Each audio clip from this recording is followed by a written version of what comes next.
Donc à cette occasion, nous allons vous présenter par une petite vidéo l'ensemble des actions qui ont été réalisées par le PETR, et donc toute l'équipe dont je remercie. Nous en profitons aussi pour remercier l'ensemble des partenaires et des acteurs qui se sont associés à l'ensemble de nos démarches et sans qui nous ne pourrons pas réaliser toutes ces actions. Donc l'année écoulée a montré une fois de plus que l'implication de tous est une force pour le territoire et qu'elle permet d'obtenir de belles réussites. Et c'est pourquoi nous vous inviterons à la suite des discours de M. Bertel, président de la Maison du Tourisme, M.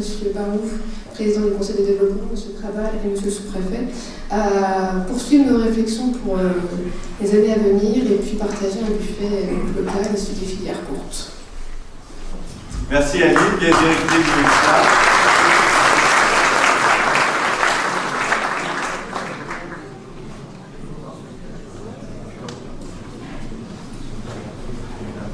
En 2015, le Sud de l'Aisne a su, une nouvelle fois, se démarquer par ses projets structurants et ambitieux. C'est grâce à la mobilisation de tous les acteurs locaux et à cette énergie collective que le territoire avance et se dote de moyens supplémentaires pour agir sur son développement. Les ambitions portées par le PETR ont permis d'obtenir des soutiens financiers régionaux, nationaux et européens qui sont de véritables leviers pour l'activité économique du territoire. Fort de sa première expérience leader, la candidature du PETR a été reconnue de grande qualité et a été sélectionnée dès sa première présentation pour la programmation 2014-2020. Les travaux menés dans les ateliers participatifs ont identifié la priorité ciblée, valoriser la production et la consommation de nos richesses locales, agriculture, artisanat, tourisme, pour maintenir et créer de l'emploi sur notre territoire. Professionnels, élus, associations, si votre projet contribue à l'attractivité et à la vitalité du territoire, vous pouvez solliciter des fonds leaders et être accompagné par notre équipe. La transition énergétique est aussi un moteur pour le développement économique.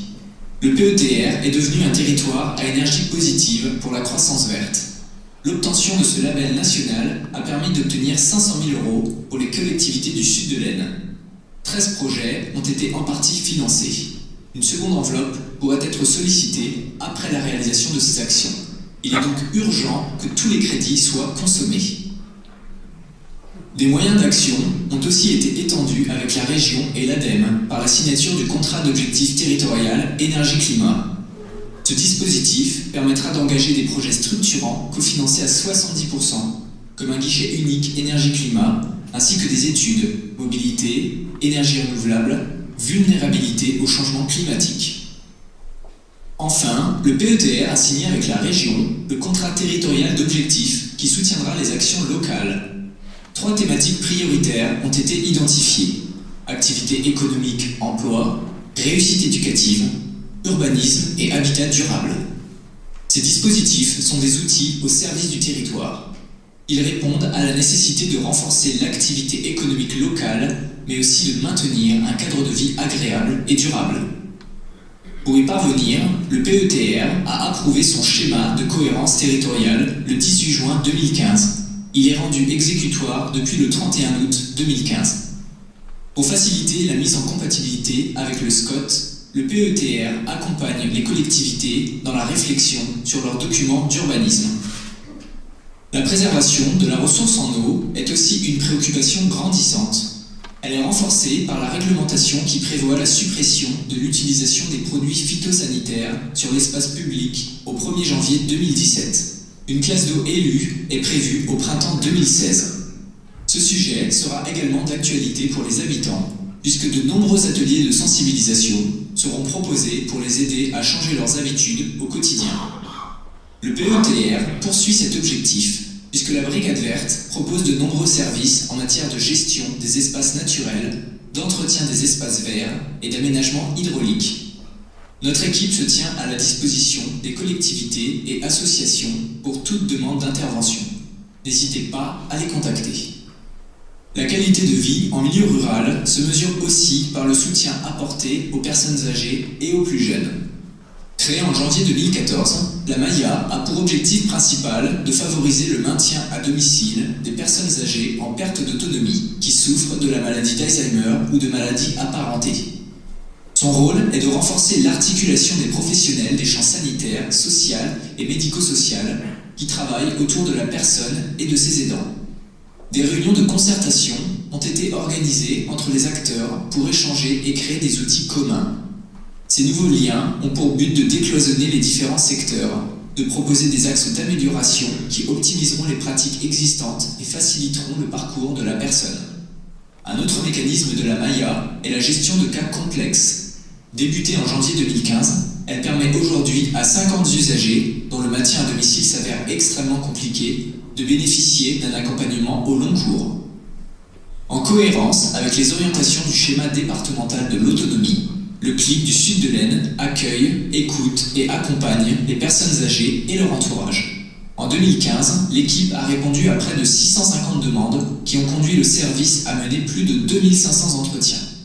Le CLIC informe de toutes les aides qui améliorent les conditions de vie de la personne âgée à domicile. Une évaluation des besoins de la personne âgée peut être effectuée pour la mise en œuvre d'un plan d'accompagnement individualisé.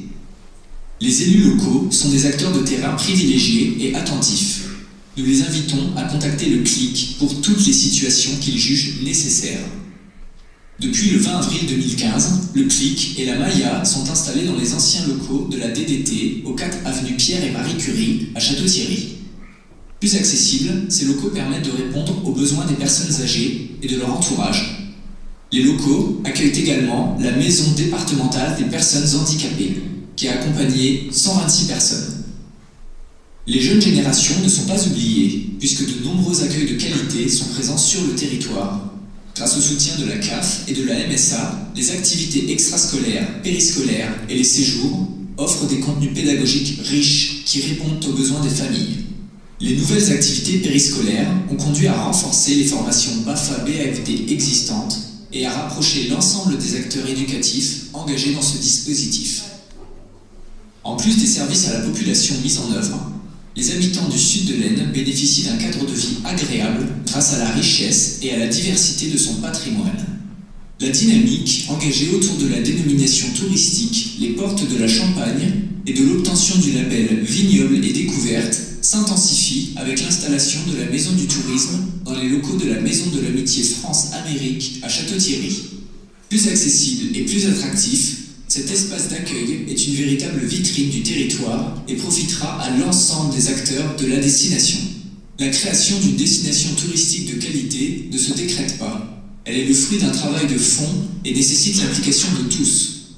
La mise en tourisme du Sud de l'Aisne est source de création de richesses au profit de l'ensemble du territoire.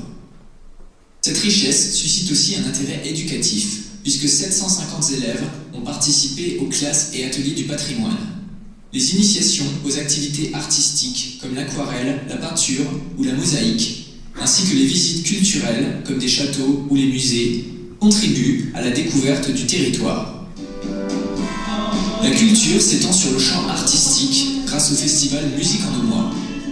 Le FMO invite tous les étés le public à partager un moment familial et festif dans une ville ou un village de chaque communauté de communes. Soucieux de la satisfaction de tous, un questionnaire sera réalisé pour mieux connaître le public et appréhender leurs attentes, styles musicaux, animation ou restauration. Les dates et lieux 2016 seront disponibles prochainement sur le site du festival www.musique-en-aumois.com. Toutes ces actions contribuent à l'attractivité et au maintien d'activités en milieu rural. Au-delà de l'action publique, c'est aussi l'engagement de la société civile qui s'approprie l'avenir de son territoire. Le Conseil de développement territorial est une assemblée pluridisciplinaire composée d'une centaine de représentants issus des milieux institutionnels, associatifs et citoyens. Le président, Michel Barou, et les vice-présidents développent des axes de travail prioritaires pour chaque commission. La commission 1, Développement économique, présidée par Jean-Claude Charbonnier, poursuit des travaux liés à la structuration de la filière bois locale et les actions relatives à la transition énergétique. La réalisation d'économies d'énergie et le développement de sources d'énergie renouvelables en sont les principaux exemples.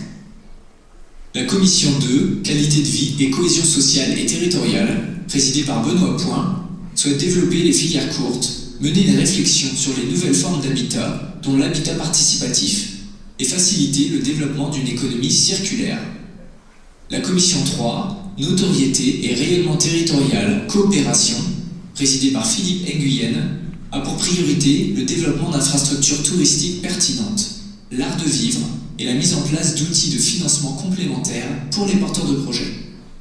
Le Conseil de développement est consulté sur des projets structurants afin de proposer des réponses pertinentes.